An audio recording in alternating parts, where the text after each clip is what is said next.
Hey everyone, and welcome back to Joe's Metal Mancave vlog. Doing another collection update here. I don't have anything special or profound to say, but I am about to try a new beer. And that beer in question is from Indeed Brewing and their Pistachio Cream Ale. I don't know, this is gonna be interesting, I guess. Creamy.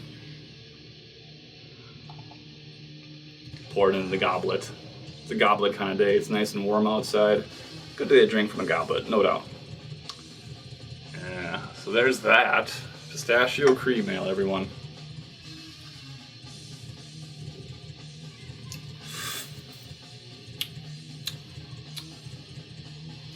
Not sure how I feel about that. Creamy pistachio, and now that I think about it, that's kind of disgusting. Yeah.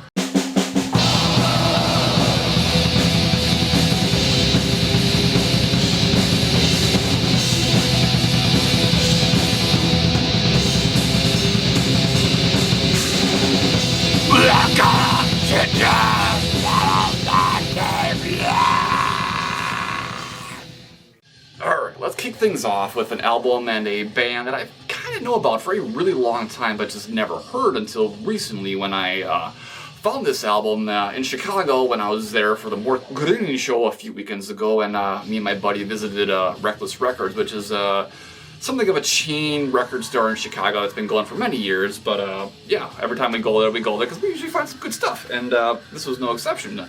So the band in question is Wind of the Black Mountains and their second album, Black Sun Shall Rise. So Wind of the Black Mountains was basically a solo project of this guy named Jeff Short Elrod. The band formed in 1992, had a couple demos, and there was the first full-length album in 1998, and then this album, originally released in 2002 by Moribund Records, was the second and last album for the project. The main reason why it ended up becoming the last album was because in 2006, Jeff overdosed on drugs, and I don't know what his drug of choice was, but if he was a needle junkie, then hey man, you did it to yourself, dude. You ruined your own life, so yeah. Not a lot to say about that. I have literally zero sympathy for needle junkies and losers that do that kind of shit. So yeah, he died at the age of 37. That was the end of Wind of the Black Mountains. But before I totally slam the guy, let's talk about this record. What I can tell you about this record right from the get-go is it is very much like a lot of American black metal from the 90s, in that it sounds partially influenced by Scandinavian black metal, although the quality is generally lacking. And then I also seem to detect a good sense of just, I guess, more death metal riffing than anything. Like when I listen to this, I'm not hearing Darkthrone or Burzum or Bathory, anything like that. The riffing sounds more death metal-ish sounding, honestly. And again, I think it could probably be compared to Jeff's older band, Masochist, that had some demos in the early 90s, or even something like Profanatica, though maybe it's a bit more, I don't want to say structured than Profanatica, but it seems similar to that. I mean, if you've heard enough black metal from American bands in the 90s, you could probably guess what this sounds like. So what I have here is I believe it was 2020 reissue from Iniquitous Horde, which I have no idea what that is, but this is a LP reissue. I found it for $12. That was my main motivation for getting it, because I was like, well, I'd never heard this before, and $12, I can justify that, right? There's good energy in this music. The riffs are cool, even though they are more death metal influenced, but it's just kind of generic sounding. The riffs aren't particularly special. It lacks that raw atmospheric quality that I usually look for in black metal. And then the lyrics are just sort of like, just typical sort of Hail Satan, kill Christians kind of lyrics, which, appealed to me when I was 20, but I've, believe it or not, matured a bit over the years, and it's kind of stupid to me at this point. Yeah, but nonetheless, it has certain catchiness to it, and I can listen to this record and not be bored with it. But at the same time, if I was in the mood to spin black metal records, this probably wouldn't be my first pick. In fact, I don't know how many times I'm actually going to listen to this record. I listened to it about 4 times since I picked it up a few weekends ago. And again, I mean, it's not bad. It's just, I think my mind is so in tune and just so appreciative of, 90s Scandinavian black metal and sometimes get into that more American death metal influence sound from the 90s. It's just like, yeah, I don't know. But, yeah, nevertheless, it's interesting seeing the roots of the American black metal scene, skin into another band and seeing what they had to offer. But in the grand scheme of things, I don't think this project really offered much. Yeah. But so, as I said, yeah, the project was basically the solo project of Jeff, but he had a session drummer on this album, and apparently at some point in time, the members from Masochist were also involved, but I'm not sure to what extent, because I couldn't really seem to find any information supporting that they were in the band at any time, so maybe there was some live shows or something? I don't know. Well, anyway, there's the front cover, which is some sort of, classical painting. There's the back cover, which has Jeff and the session drummer, of course, there. Track listings, all that kind of stuff. I have the record on the turntable right now, so but it's a black vinyl, so nothing interesting. There's all the liner notes, hails and thanks and everything, and I'll be honest with you, when I turned the page of this insert over, I'm glad I bought this album just for this ridiculous picture, because my life's slightly better now that I've seen this picture. Oh my god, man. Who the fuck puts that kind of picture in their goddamn record? Look at this guy, dude. So, just for clarity, that's Jeff's how does he phrase it? His little whore, Gypsy, and he's pounding her, giving her a good pounding in the drum set, and just... Come on, man.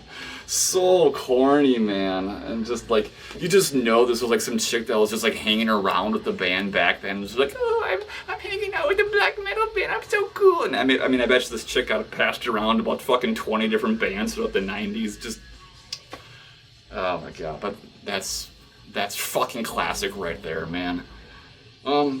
Anyway, that is Wind of the Black Mountains. And their album, Black Sun Shall Rise. Alright, we're continuing on. Up next is the White Album from the Beatles. No, God, no. Actually, what is up next is a picture LP, but the person I bought it from on eBay included it in this white sleeve just for protection purposes, which I really appreciate because I bought a picture LP once, it didn't come with the sleeve, and it got completely destroyed. So, the album in question here is Thyrfing and their, demo compilation, which is known as Hednaland. So, it is a picture LP, as I've already noted, and, I guess we'll just show the cover art right away before we kind of talk about it. So, on the A side, we have a cool Viking picture, and then in the back of the B side, or whatever the fuck you want to call it, we have a picture of a band that's kind of reminds me of the Dismember album Pieces, minus all the bloody parts. So yeah, this compilation basically gathers together Thyrfing's 2 demos, Hednaland and Sabal something or fucking other, I don't remember. This is a shitty collection update. So my interest in picking this up basically stemmed from the fact that I really, really enjoyed Thyrfing's new album, Vanagandar. And maybe a month after I picked that up, I bought this. I found this for like $20 after the shipping on Discogs. I was like, well, fuck it, let's go back to the very beginning and contrast and compare. Well, as expected, these demos sound remarkably similar to what the band would eventually release on their 2 full-length albums. Although what I like about this, as opposed to the full-length albums, is a bit more raw and is a bit more black metal, at least in like the guitar tone and the vocal delivery. It still has that sort of, kind of happy, folky kind of tone to it. The production is generally pretty decent, and it has those Viking themes about, pillaging and plundering and, Odin and this and that, and, paganism. And I know a lot of people really hate picture discs. They generally sound like shit, but this, it sounds just as good as any other LP, I guess, at least in my ears. I don't know. But yeah, this was interesting, you know, especially after, you know, more recently hearing that full-length album and really enjoying it, just going back to the very beginning. But, you know, as I kind of noted in that review, many years ago I sold the first two albums from Thyrfing because I mean, it's not that they're bad albums, they're just not great albums. I kind of like these demos more than I like the first two albums, and some of the songs from these demos ended up on those early albums, and yeah. But nevertheless, the demos, much like the first two albums, represent the band in a much more, I don't know, amateur phase of their career. As far as I'm concerned, Thyrfing really didn't become a totally interesting band until their third album and their fourth album. And obviously the newer stuff too is really good, much more darker and, you know, epic sounding. You know, again, kind of like Mooncitadel, but you don't get that. It's not really that epic. It's much more folky and bouncy and kind of happy sounding, I guess. I don't know. But you know, if you've heard any late '90s Viking blackish metal, you can already guess what this sounds like. If you've never heard Thyrfing, or if you've heard the first two Thyrfing albums, then there's no mistaking what this sounds like. You already kind of know. Just a little bit more raw sounding and slightly less refined, but in an odd sort of way better, because it is less refined, more raw, and as such kind of, you know, offers a more kind of atmospheric touch to the whole thing. So yeah, well, no jack to show here, but yeah, there's the cool artwork, which, you know, obviously our Viking artwork is cool. And again, there's the B-side with the band's photos, yeah. So, yeah, that is Head in the Land from Thyrfing. Certainly worth looking up if you really fancy late 90s Viking blackish metal, or you just want to hear the roots of this band. Alright, we're continuing on with an album that I have just listened to a stupid amount of times since I bought it about 6 months ago. I absolutely love this album. The album in question and the band is Mooncitadel and their album Night's Scarlet Symphonies, released back in 2020 on Werewolf Records. So, Mooncitadel is basically the solo project of a guy named Stormhide, or Joachim Koitasaho, and a drummer who does not have a known name, but he goes under the stage name of Fourth Caller of the Black Gnosis and some other fucking weird shit. But it's two. I guess it's technically a two-piece band, but the main instruments and compositions are created by Stormhide.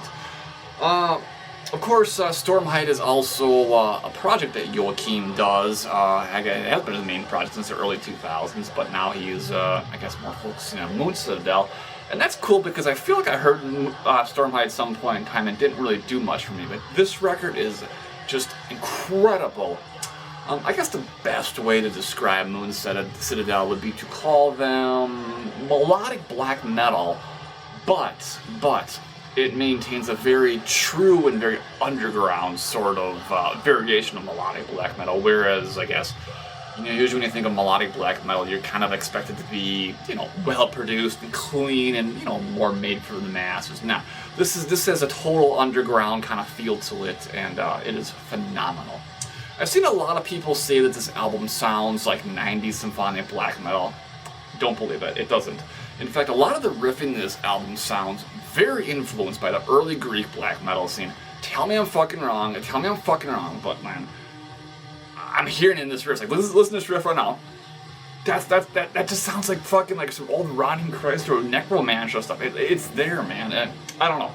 But that's what I'm feeling with. And I don't know. There's just very, very good riffs in this. Very solid drumming and just incredible energy. And this is just like this is one of those records I can point. It gets me all hyped up, just really amped. It's just fantastic. I mean, there's clever use and careful use of keyboards, some acoustic guitars. It is so fucking good, man.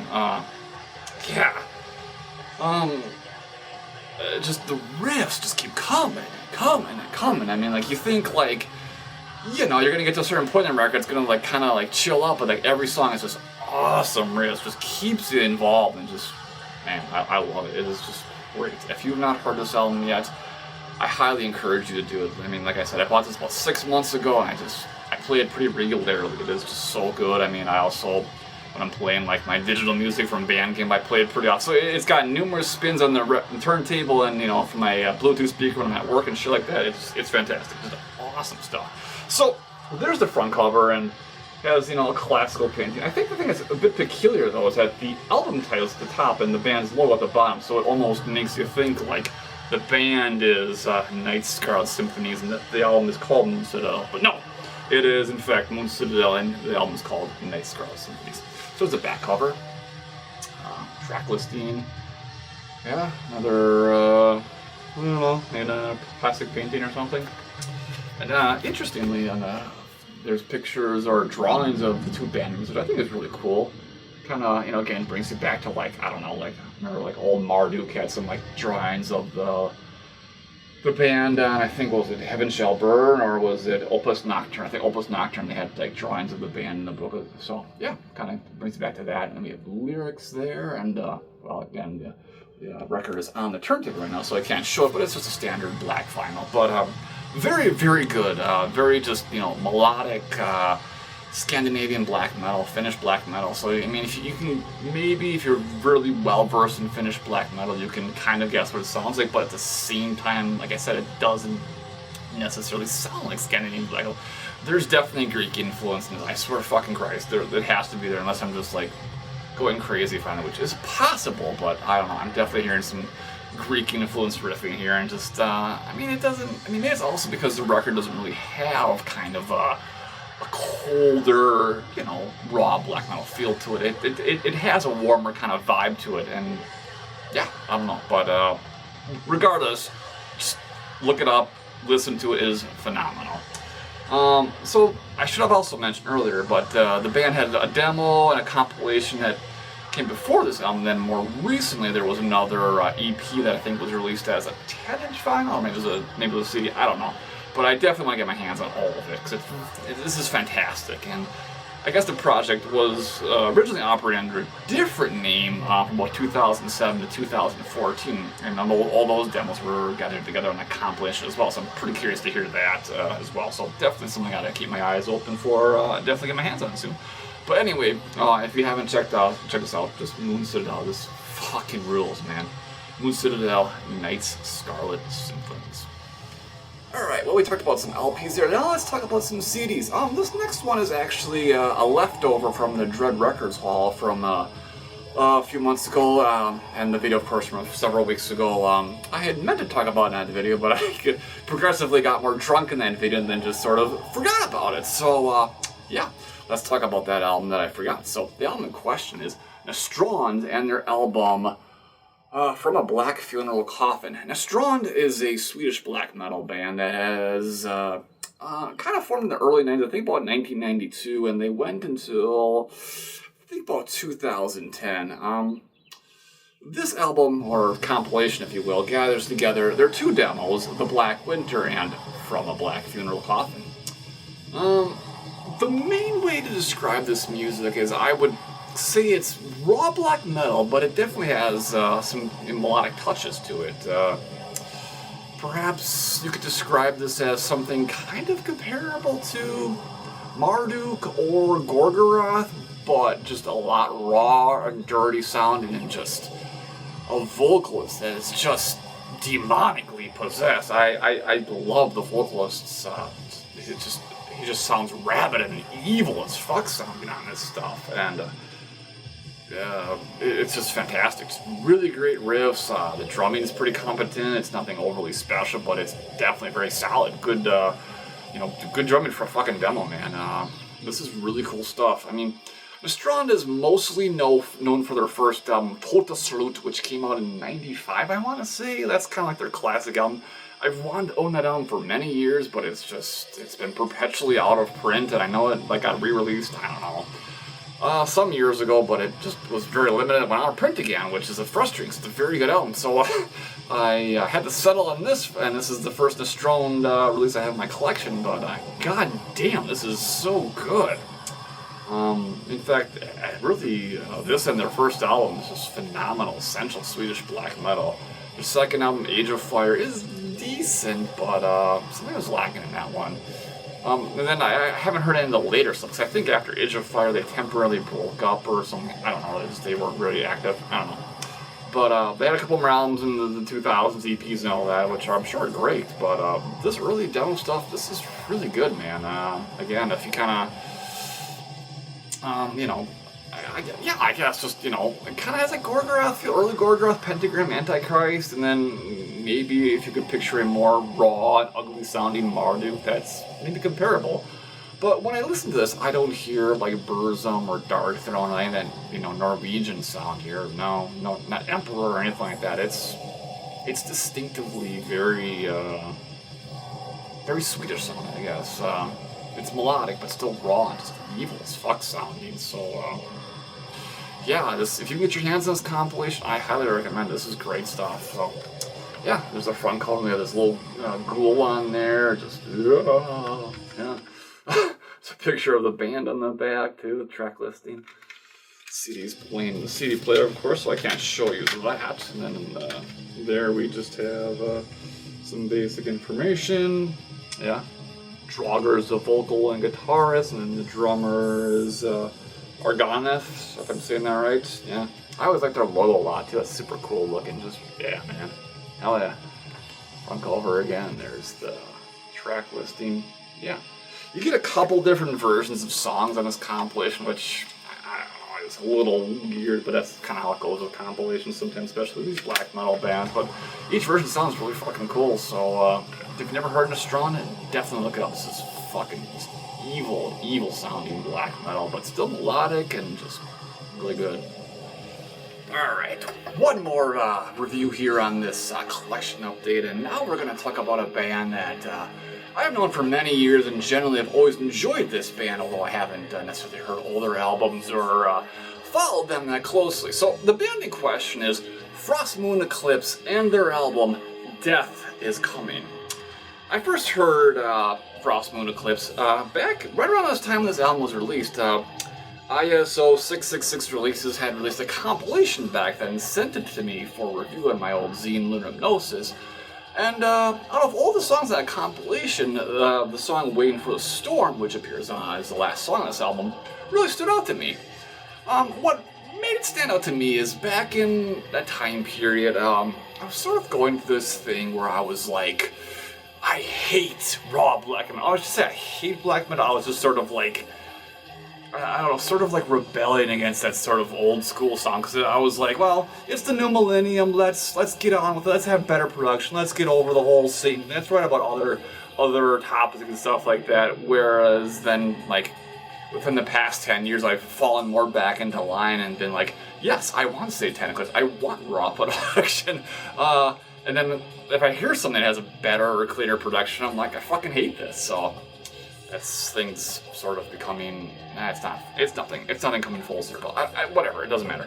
The point being is that Frostmoon Eclipse plays melodic black metal, and it generally has a cleaner production, and regardless of that fact, I still like it. One of the things that initially really attracted me to this band's music was that they had a lot of acoustic parts, and the acoustic parts kind of reminded me of something like that Opeth would have done on some of their old albums before they turned into a shitty prog pop band. I'm a huge Opeth fan, and it just kind of, this music has this sort of melodic black metal progressive kind of touch to it. Lots of acoustic guitars, lots of melodic touches, and when I listen to this album now, and older albums now, I wish it was rawer sounding. I wish perhaps the lyrics were about Satan, but, you know, obviously the band was not interested in that. They want to do something different, which, you know, that's cool.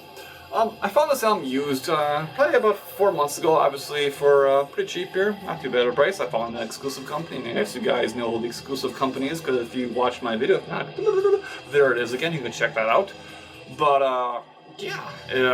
my main purpose for buying this album, though, is there's an acoustic piece called Funeral. It's about 1 minute and 40 seconds long, and I'm not kidding you, it is one of the most beautiful pieces of music I think I've ever heard. It is just, it's amazing. It's just this beautiful acoustic piece, and it sort of reminds me of Morbid Angel's Desolate Waves song from the Covenant, Blessed Are the Sick. I hate Blessed Are the Sick. I think Morbid Angel fucking sucks, honestly. But, I said it. Altars of Madness rules, everything else fucking sucks. Fuck you, I don't care. That's my opinion. It reminds me of that song Desolate Waves, which is also a beautiful, just acoustic piece. It reminds me of that. And I've always loved, I had MP3 of the song Funeral years ago, and I loved it. I always wanted to buy this album, now I have it, and now I have that song, but it's just really great. Yeah, I think it's great, but nevertheless, even though it's all, for me, it was all about that acoustic piece, the rest of the songs in here are very good too. And again, it's melodic, progressive-ish, black metal with acoustic guitars. Claudio Alcara, he's been sort of the mastermind and main songwriter of the band, and he's just a really good guitarist. He has collaborated with the Greek black metal band Mancave, and he's a really good guitarist, and he has a solo acoustic rock project, I guess if we wanted to call it that. It's called Strozek, which is really good too. Worth looking up if you're kind of into something like that. But yeah, that's pretty much Frostmoon Eclipse, and their album Death is Coming. Yeah, so let's check out the front cover. Actually, there's the back cover to kick things off. The track listing, of course. There's the front cover, and yeah, typical early 2000s digital graphics and all that kind of stuff. Lyrics. Yep. Cool photography there, I like that one.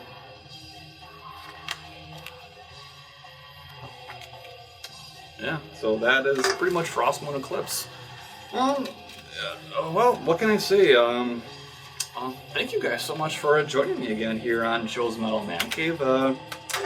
Hope I, maybe got you interested in some new releases. If you have heard these albums, of course, I'm always interested in hearing your opinion.